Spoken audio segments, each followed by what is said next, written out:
नाशिक शहर लग्न समारंभात सोन्याच्या दागिन्यांची चोरी होण्याच्या घटनांमध्ये सातत्याने वाढ होत असताना पंचवटीतील एका हॉलमधून झालेल्या 12 लाख रुपये किमतीच्या दागिन्यांच्या चोरीचा छडा लावण्यात नाशिक पोलिसांना यश आले आहे।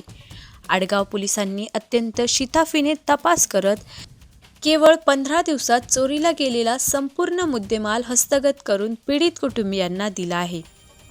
नाशिकच्या पंचवटी रोडवरील स्वामीनारायण व्यंकटेश हॉलमध्ये एका लग्न समारंभात नवरदेव आणि नवरीसाठी आणलेली सोन्याची दागिने असलेली पर्स ठेवण्यात आली होती।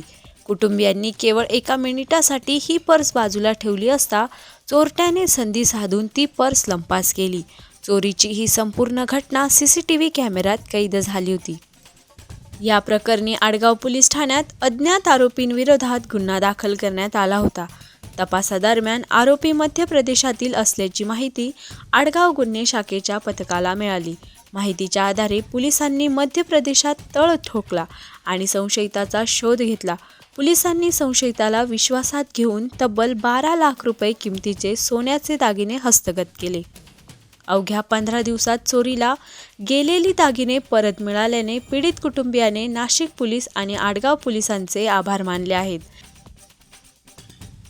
माझ्या मुलाचं लग्न होतं 7 नोव्हेंबरचं। तर आम्ही नागपूरवरून 5 तारखेला निघालो रात्रीला आणि सकाळी 7:30ला नाशिकला पोहोचलो। नाशिकवरून रेल्वे स्टेशनवरून आम्ही स्वामीनारायण व्यंकटेश हॉल पंचवटी रोड नाशिक येथे आम्ही बाय सिटी बसने पोहोचल्यानंतर आम्ही फ्रेश वगैरे झालो, नाश्ता वगैरे केला। त्याच्यानंतर माझ्या मुलाच्या म्हणजे साखरपुड्याचा एक कार्यक्रम होता।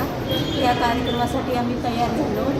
तेव्हा नवऱ्या मुलीला द्यायचे सगळे दागिने म्हणजे माझ्या पर्समध्ये होते आणि ती पर्स मी 1 मिनिटासाठी म्हणजे सोबतच होती माझ्या, पण 1 मिनिटासाठी मी दुसऱ्याकडे दिली आणि तेवढ्यातच कोणीतरी चोरट्याने येऊन माझी ती पर्स लंपास केली। पण Nashik police station, Adgaon police station यांनी खूप महत्त्वाची कामगिरी केलेली आहे आणि माझे सर्व दागिने मला 15 दिवसातच काढून परत आणून दिलेले आहे। तर नाशिक आडगाव पोलीस स्टेशन त्यांचं खूप खूप धन्यवाद।